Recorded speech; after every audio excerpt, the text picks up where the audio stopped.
안녕하십니까, 노선호입니다. 12월 9일 목요일 저녁입니다. 오늘은 아침에 한번 인사드렸고 저녁에 인사드리고 두 번 인사드리는 날입니다. 근데 조금 속상하더라고요. 아침에 올린 방송이 조회수가 한 30 정도밖에 아직까지 안 되고 있어요. 그래서 좀 속상한데 제가 오늘 아침에 여러분들을 위해서 좋은 종목 한 종목 소개시켜 드렸거든요. 그러니까 오늘 아침 방송 놓치셨던 분들은 꼭 시청 부탁드리도록 하겠습니다. 오늘 저녁 방송 오늘의 마감 시황 그리고 오늘의 특징주들 시작하도록 하겠습니다. 미국 시장은 아침에 말씀드렸듯이 오미크론 공포가 완화되면서 안도 랠리로 상승을 했습니다. 화이자 백신을 3차례 접종하면은 오미크론에 효과가 있다는 소식이 전해지면서 오미크론 우려가 완화되는 모습을 보였어요. 그러면서 전반적으로 안도 랠리가 펼쳐졌고 특히나 리오프닝 관련주들 여행, 항공, 카지노 관련주들이 미국 시장에서도 상당히 좋은 모습을 보였습니다. 카니발이라던가 델타 항공 이런 종목들이 좀 시장을 주도하는 그런 움직임을 보였고요. 오늘 국내 주식시장 쿼드러플 리칭데이였습니다. 선물 옵션 동시 만기일이었는데 12월 만기일은 걱정할 필요가 없다. 제가 며칠 전에 말씀을 드렸잖아요. 오늘 외국인들의 선물 매수 그리고 그에 따른 현선물, 동반 매수 영향으로 상승하는 모습을 보였습니다. 코스피도 외국인들이 장중에 매도했는데 마감 이후에 뭔가가 일어났나 봐요. 그래서 외국인들 어쨌든 3,200억 정도 현 시간 기준으로는 순매수로 잡히고 있고요. 기관과 외국인 쌍끌이 매수 이어졌다. 그리고 외국인들 오늘 선물 매수 이어졌기 때문에 그 부분에 대해서도 여러분들이 좀 생각을 해보셔야 돼요. 일단 선물에 대해서 계속 매수를 하고 있다는 얘기는 시장에 대해서 외국인들이 긍정적으로 바라보고 있다. 이렇게 말씀드릴 수가 있겠고 그에 따라 유입된 프로그램 매수 물론 언제든지 이제 프로그램 매도로 부메랑으로 들어갈 수도 있겠지만 12월은 이제 조금만 버티면 배당이 있기 때문에요. 1월 정도까지는 좀 롤오버 될 수 있다. 이 부분도 다시 한번 말씀을 드리도록 하겠습니다. 코스피가 7거래일 연속 상승한 게 얼마만인가 모르겠어요. 지난주 수요일부터 오늘까지 7거래일 연속 상승. 어제 한번 음봉이 좀 있어서 아쉽긴 하지만 그래도 오늘 다시 또 0.9% 정도 상승을 하면서 60일선도 안착을 하려는 그런 움직임을 보여주고 있습니다. 그래서 시장은 제가 보기에는 한 3070포인트 정도까지는 추가적인 반등 좀 무리 없고요. 조금 욕심을 내본다면은 3100선 정도 121선까지는 기대를 해봐도 좋지 않을까 그렇게 말씀을 드리도록 하겠습니다. 지금 현재 상황에서는 너무 걱정할 필요는 없어요. 시장에서 지금 현재 가장 살펴봐야 될 변수는 물가지표입니다. 오늘 중국의 물가지표가 공개되었고요. 중국의 11월 생산자 물가지수 전년 대비 12.9%, 그래서 10월에 13.5%보다는 상승폭이 둔화되었지만 시장 예상치를 상회하는 모습을 보였습니다.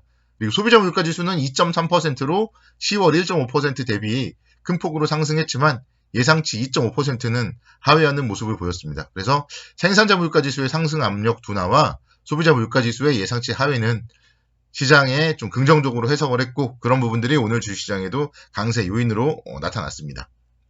내일은 미국의 소비자 물가지수 발표가 예정되어 있어요. 그래서 내일 미국 시장 개장 전에 발표할 예정인데요. 일단 예상치는 0.7% 정도로 지금 예상이 되고 있습니다. 그래서 그 부분 연준의 스탠스 물가지수의 영향을 받을 수밖에 없기 때문에 내일의 물가지표의 결과가 좀 단기적인 투자 심리에는 가장 크게 영향을 미칠 가능성이 높다. 이렇게 말씀을 드릴 수가 있겠습니다. 테이퍼링의 가속화라던가 조기 금리 인상에 대한 부분 부담으로 작용을 할지 여부가 내일의 미국의 물가지수에 달려있다. 그래서 좀 내일 미국의 물가지수는 살펴볼 필요가 있겠다. 이렇게 다시 한번 말씀을 드리도록 하겠고요. 일단은 내일은 그렇기 때문에 좀 국내 주시장 그동안 연속 상승한 거에 따른 관망 심리가 작용하지 않을까 그렇게 생각이 되고 또 다음 주에는 FOMC 회의가 있어요. 다음 주에 결과가 12월 16일에 나옵니다. 그래서 FOMC 회의 앞두고 있기 때문에 시장이 지금 저점 대비 많이 올라왔거든요. 그래서 아무래도 좀 당분간은 좀 숨 고르는 장세가 예상이 된다. 그렇게 말씀을 드릴 수가 있겠습니다. 숨 고르는 장세 속에서 우리는 뚜렷하게 할 건 없어요. 시장은 만약에 그러니까 올라간다면 3,070에서 3,100포인트 정도에서는 일부는 좀 현금을 확보하는 게 바람직할 거고요. 그게 아니다. 그래서 좀 조정을 받는다. 이러면 조정 시에는 역시 또 적극적인 비중 확대가 필요하다. 이렇게 말씀을 드리겠습니다.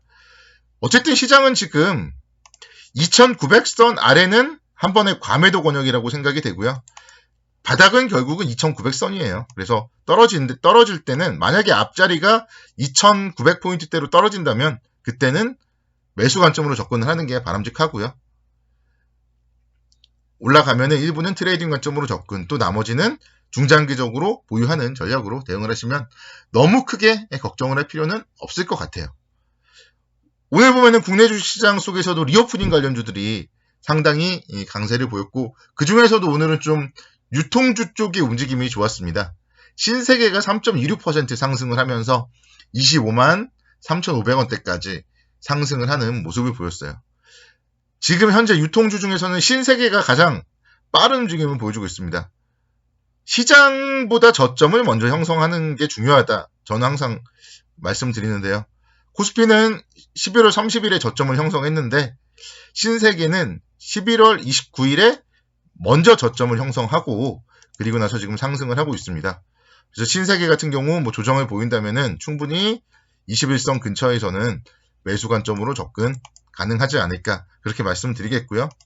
현대백화점도 뭐 나쁘지 않아요. 현대백화점 11월 30일에 저점을 형성한 이후에 안정적인 상승이 나오고 있습니다.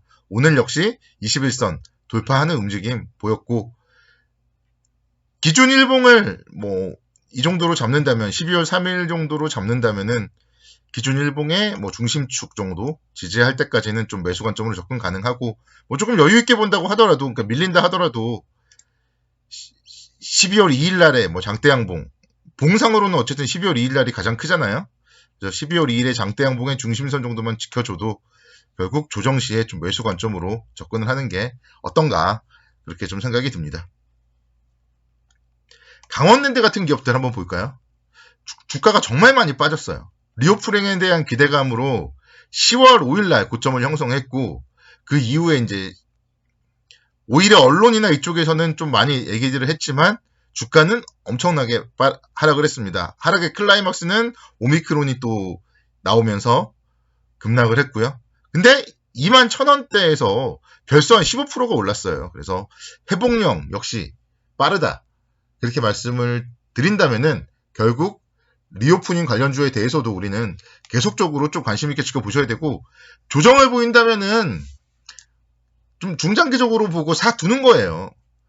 기대감만으로도 올랐던 게 29,650원이었는데 정말 우리가 위드 코로나가 다시 또 된다면은 3만원을 못 가겠습니까? 강원랜드가. 그래서 강원랜드 같은 기업들 정말 중장기적으로 좀 길게 본다면은 그냥 조정 시에 정말 분할 매수, 적립식으로 좀 모아 나가는 전략 나쁘지 않다. 이렇게 생각이 되고요. 저는 극장을 안 가본 지가 언젠지 모르겠는데요. CJ, CGV 같은 기업들도 이제는 좀 서서히 봐야 되지 않나 생각이 돼요. 극장에서 백신을 맞은 사람은 취식까지도 가능했다가 지금은 이제 또 그게 안 되는데 다시 또 취식 가능하고 그러면은 결국 뭐 데이트 코스, 영화관 빼놓을 수가 없잖아요. 1,000만 관객에 대한 얘기 또 나오겠죠, 언젠간. 그럴 때를 생각해 본다면은 CJ, CGV 같은 경우도 좀 적립식으로 모아 나가기 좋은 종목이 아닌가. 저는 좀 그런 생각을 해봅니다. 아모레퍼시픽도 마찬가지예요. 아모레퍼시픽 5월 달에 30만 원을 찍고 15만 원까지 반토막이 났어요. 정말 이 종목 보면은 그래도 제가 30만 원 정도에 제가 팔자 이런 얘기를 잘했던 것 같아요. 5월 달에 정말 30만 원대에서 팔자 얘기를 하고 나서 그 이후에 거의 뭐 언급을 한 적이 없는데 이런 장대양봉, 뭐 10월 달에 장대양봉일 때 좀 얘기를 한번 했던 것 같고 그 이후에 한 번 더 빠졌고 다시 또 지금 자리 정도면은 좀 관심 있게 지켜봐야 되지 않나 그런 생각이 들어요. 12월 들어서 그래서 기관이 계속 매수를 하고 있고 뭐 면세점 관련한 화장품 관련주 이런 부분들 향후에 결국 다시 한번 충분히 올라갈 수 있다. 그렇게 말씀을 드리도록 하겠습니다. 그래서 리오프닝 관련주들 관심 있게 지켜보자 마무리 짓도록 하겠습니다. 감사합니다.